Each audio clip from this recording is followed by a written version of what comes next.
When the setup becomes difficult, we get upset. So, how not to get upset? First of all, just this word used by Krishna, dukkeshu anudvignamana, is enough to upset many people. That means enlightened person also has dukkha.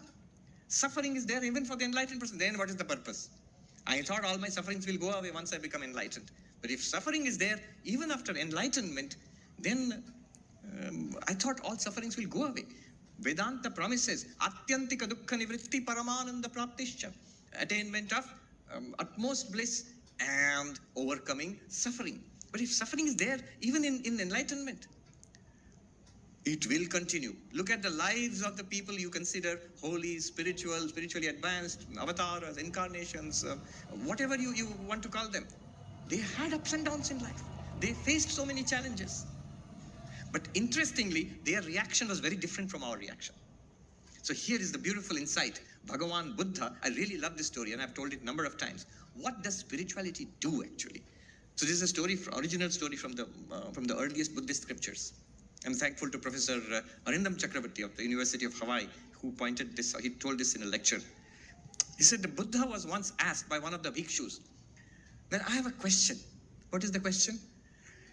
"You said to us that sorrow is sarvam dukkham." First noble truth of the Buddha, all is suffering. And what is suffering? Old age, disease, death. You know, the four sights which the Buddha saw and became Siddhartha, the prince Siddhartha became the Buddha. Four sights: old man, sick person, dead person, and then he saw a monk.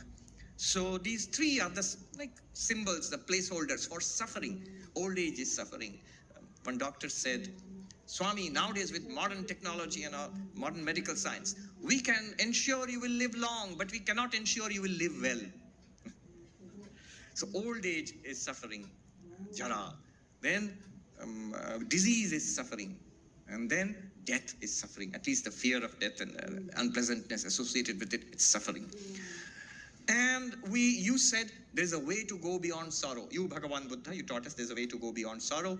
You have realized that way. You have gone beyond sorrow. We are also following your teachings, Buddhist monk. We are also following your teachings.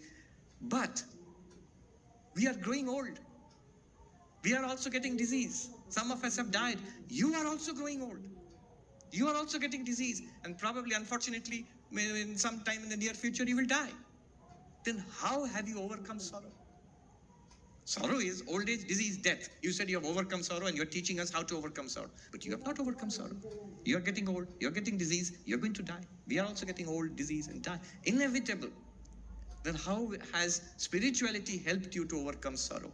And the Bhagavan Buddha's answer is very precise, as always, and it's something that spiritual seekers in whatever tradition, we need to take note of. What can spirituality do? He says, sorrow is the nature of a person hit by two arrows. One arrow, second arrow. First arrow is what the world throws at you. Troubles, physical troubles, mental troubles, financial troubles, dukkha, suffering. The second arrow is how we react to it. How we react to the first arrow. Old age, disease, death, financial troubles, anxieties, unpleasantness, pain, physical and mental, emotional, it will come in life. The world will throw it at you. But how we react to it, that actually accounts for most of our suffering.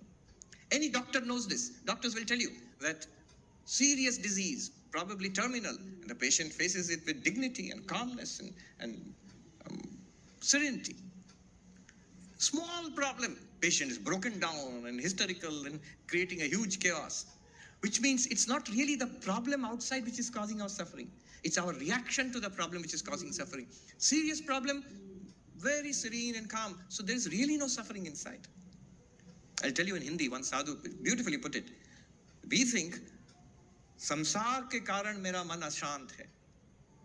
We think because of samsara, my mind is restless, has no peace, ashant, no peace. I have no peace because of all the troubles in samsara. He says, wrong. Ashant man ke karan samsar hai. Because our mind is restless, we have samsara. And the proof of it is same samsara. Two different people react to it in two very different ways. Why? Different people, different minds. Same samsara. Dukkeshu anudvignamana. The Buddha said, what I teach you, Buddhist teachings, that will enable you to overcome the suffering by the second arrow. Your reaction to the first arrow will be completely different and your suffering will be gone. About the first arrow, old age, disease, even physical death, the Buddha said, I cannot do anything about that. Nobody can. With modern science, technology, and all of that, we can manage it to some extent. That's it. But those are inevitable, a part of the changing universe. Dukkeshu anudvignamana.